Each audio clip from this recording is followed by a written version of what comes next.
Hey everyone, this is Daniel from Phone Arena with a video comparison between the Samsung Galaxy Mega 6.3 and the Huawei Ascend Mate. Who Let the Dogs Out? That's the song that should be humming in the background while we pick and choose between the Mega 6.3 and the Huawei Ascend Mate. The two phones with the largest screens so far, at 6.3 and 6.1 inches respectively, are in fact quite different when you start to dig into the details. So which one is for you? Well, there's nothing compact or ergonomic in phones of this magnitude, unless we add the obligatory for the screen size reinsurance quote. The Galaxy Mega 6.3 looks more polished with slimmer chassis and this appealing color pattern, which transitions to the front as well.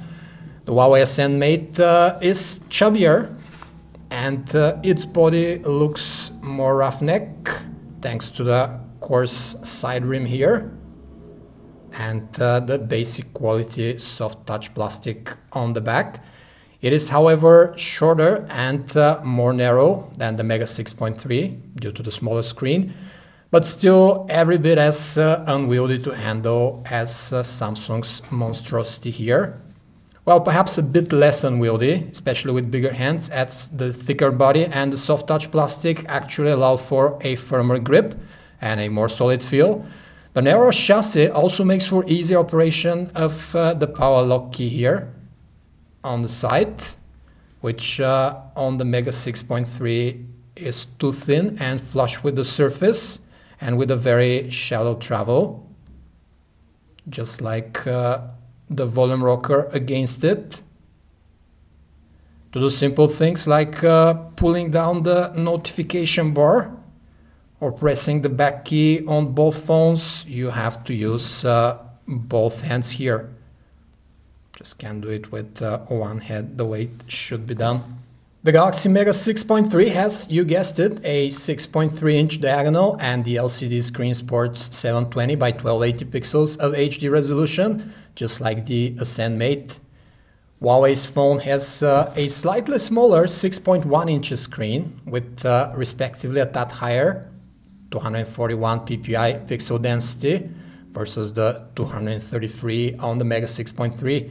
The pixel densities are enough for decent readability, especially since these phones would be held further from your face than usual due to their screen size.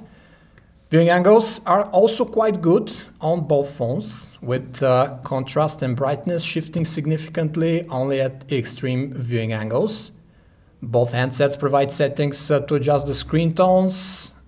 Huawei simply puts a slider that goes from warm to cold colors, and in between, here it is. You can go warm or you can go cold colors. The default is somewhere in the middle, whereas Samsung has its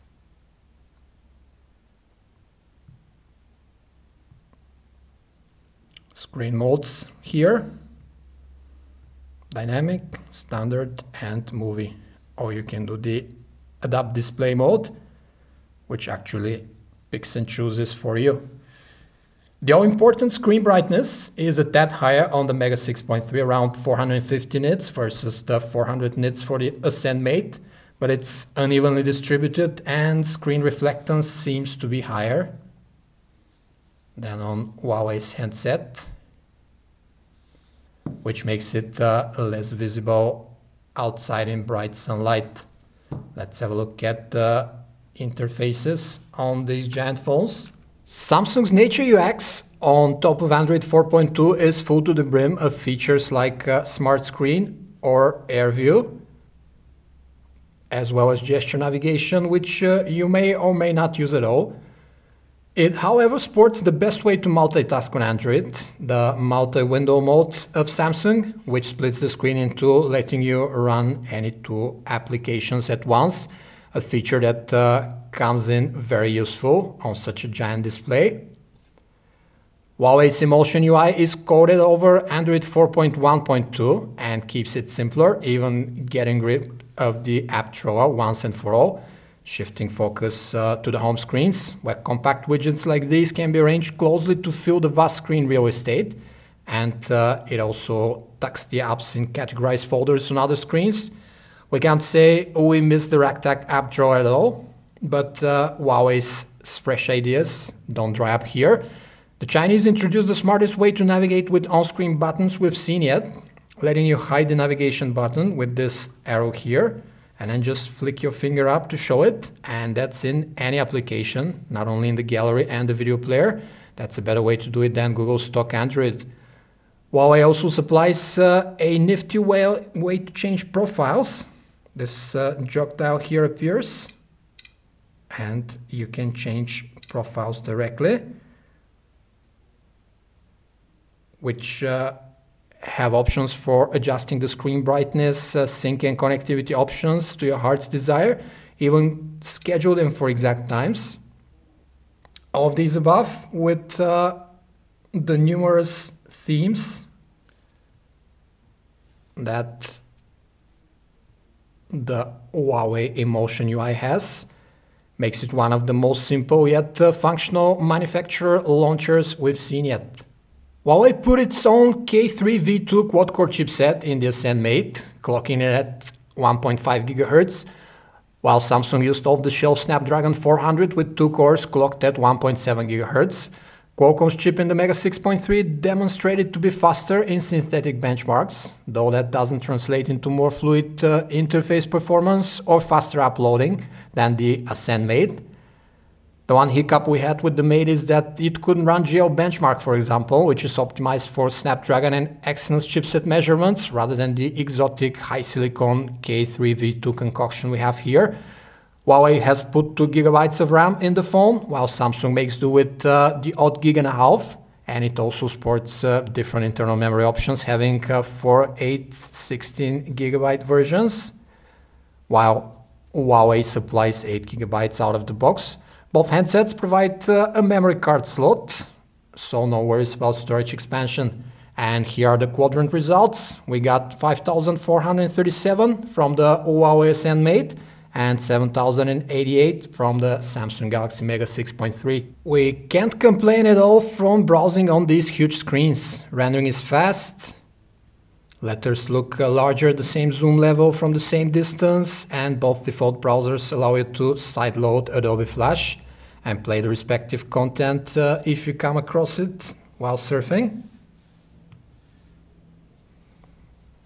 Here are the portrait keyboards. You can shrink the one on the Huawei Mate on the right or on the left, so it's easier to use it with one hand. We didn't find such option on the Galaxy Mega 6.3, although the Note family has it, for example. The Huawei Ascend Mate has a faster 42.2 megabits per second HSP plus radio, whereas the Mega 6.3 makes do with a 21.1 megabits per second one, though it would be great if your carrier can provide even half of these speeds. The phones have Bluetooth 4.0 assisted GPS and DLNA radios. Samsung has put the fastest Wi-Fi AC standard in this phone, though such routers and connections are yet to make it mainstream. It also provides an MHL port for wired connectivity, while Huawei placed a regular micro USB at the bottom of the phone. As you can see, you can hide this on-screen navigational bar in the browser as well, and flick it with just sliding your finger up from the bottom of the display. Very nifty. Samsung's Gallery app is more versatile than Huawei's, providing this split view mode and numerous editing options and rearrangement with pinch to zoom. Whereas the Ascend Mate has this simple tiled layout and more limited actions for editing the photos than what we find on Samsung's handset, for example, just the full color effects.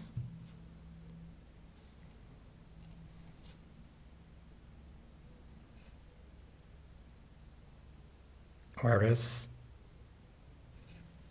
the Mega 6.3 has much more effects and actions you can edit with your photos.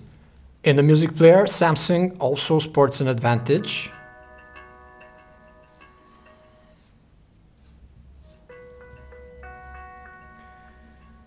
Thanks to the abundance of sound modes and equalizer presets you have on the handset. Whereas the Huawei Ascend Mate, for example, responds only with this Dolby Mobile full surround sound button, which turns Dolby Mobile on and off. But it does make a huge difference, as you can hear. And the Ascend Mate also sports an excellent clean loudspeaker to pump out those tunes through. All popular video formats, including DivX X50 MKV footage, can be played on the handsets without a hitch and at full HD resolutions at that. Watching video is a joy on both gen displays. This is the hertz of nature. As you can hear, sound from the Huawei Ascend Mate is much stronger and fuller. This is the hertz of life.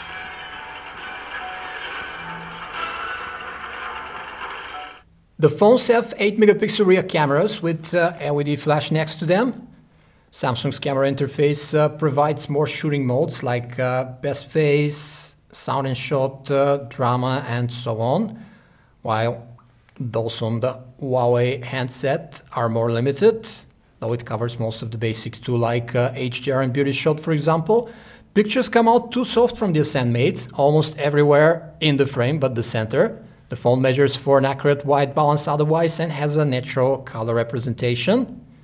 The Galaxy Mega 6.3 produces a tad oversaturated photos, which, however, look much sharper and more appealing.